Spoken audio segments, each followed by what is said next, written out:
Good evening and welcome to the news, where we bring you the latest from around the world.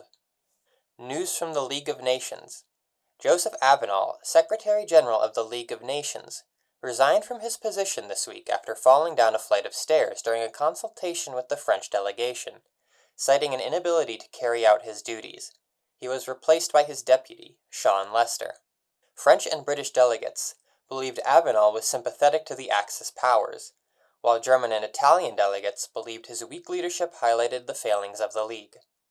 Nevertheless, the conference continued thanks to the efforts of the captain. These efforts would soon run into trouble, as an effort by Polish delegates to force their way into a conference was stopped by Swiss police. To many nations, this confirmed their belief that the League would serve the global powers of the world at the expense of others. A motion was put forward to discuss peace in Europe, according to Germany, but those in attendance disregarded the attempt. News from the Allies.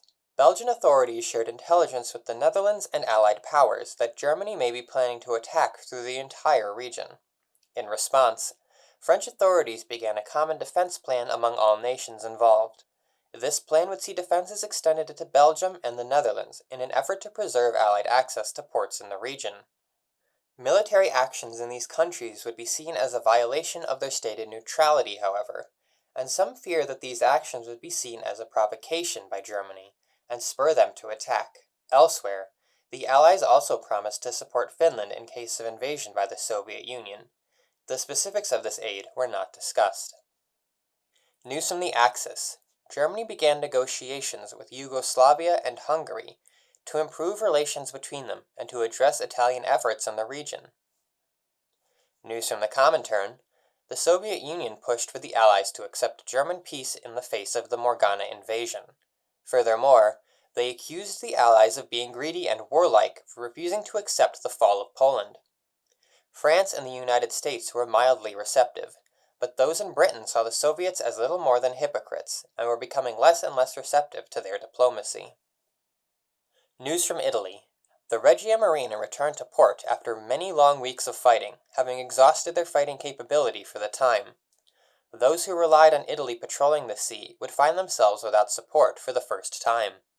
Following the fleet's return to port, national morale improved as the sailors spread heroic stories of their battles with the Morgana and experiences with their bells. Recruitment once again soared. Without the protection of the fleet, the naval base at La Maddalena was almost completely demolished by vanity and seemingly in active revenge for Italy's actions in the past. The nearby town was also destroyed by shelling until a small contingent of vessels counterattacked and drove them off, though not without the loss of 2 submarines. News from the United States.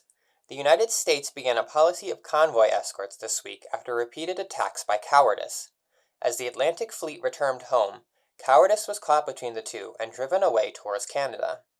The Navy celebrated this long-due victory, but still had issues to deal with. Sedition continued to broadcast propaganda and coded transmissions to the American people, causing some to fear their fellow citizens were collaborators. Americans found a counter to these transmissions in one of their own, the universally beloved Belle of Constitution. Her letters to the American people were read in every city, town, and county, reassuring everyone against the Morgana threat. News from Japan. After last week's grand ceremony, Japanese forces once again turned their attention towards the war in China. The army was caught off guard by the full scale of the Chinese offensive, and the possibility for a favorable peace in China seemed slim. This in turn continued to cause issues for the Japanese government, who were under pressure to end the endless quagmire of the invasion. Elsewhere, the destroyer Kasumi escorted diplomats from Japan to occupied Shanghai. The vessel was nearly intercepted by an encroaching Morgana flotilla, but at the sight of Kasumi, fled without even firing a shot. Toasts to Kasumi's strength were celebrated across the city. Afterwards, the Japanese delegation retreated to a secure location. Sightings of the Morgana delusion were reported in the South China Sea. News from Germany. Despite past transgressions, the Kriegsmarine was issued new orders this week in the Baltic Sea.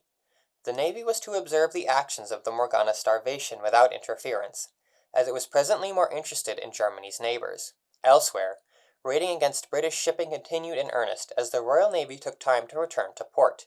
Orders were given to the remaining vessels to prepare for a Western campaign. Adolf Hitler escaped assassination after a failed bombing in Munich. German intelligence captured a Dutch agent at the Swiss border, and a pair of British agents in the Netherlands. The Dutch ambassador issued a diplomatic protest over this border violation, but was ignored. News from the United Kingdom. After the defeat of the Morganas in the North Sea, the Home Fleet took the chance to repair and rearm. Though it was agreed to be a necessity, this departure allowed German U-boats to raid British shipping despite countermeasures in place. The capture of British agents in the Netherlands was a second blow to British pride, and demonstrated to many that Prime Minister Chamberlain was utterly incapable of dealing with German aggression. Following these developments, British intelligence committed to ensuring they would be the first class worldwide. News from France. The French Navy suffered a number of setbacks this week as they found themselves stretched thinly across their global empire. A flotilla was sent to relieve French holdings in West Africa that were under constant attack by Morganas. Along the way, they received pleas from the Spanish regime for help as Spain was attacked by Morganas again and again, but could spare nothing. The Navy was able to drive the Morganas away from French holdings in Africa, and promptly turned their attention to hunting raiders in the South Atlantic.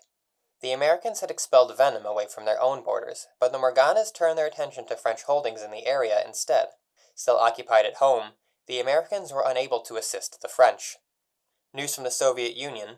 Soviet authorities stopped and searched a Finnish vessel, where they found smuggled Morgana technology hidden below decks.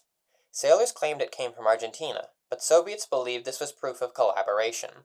The Soviets did not issue a formal announcement, instead choosing to go directly to Finland and once again raise the border issue.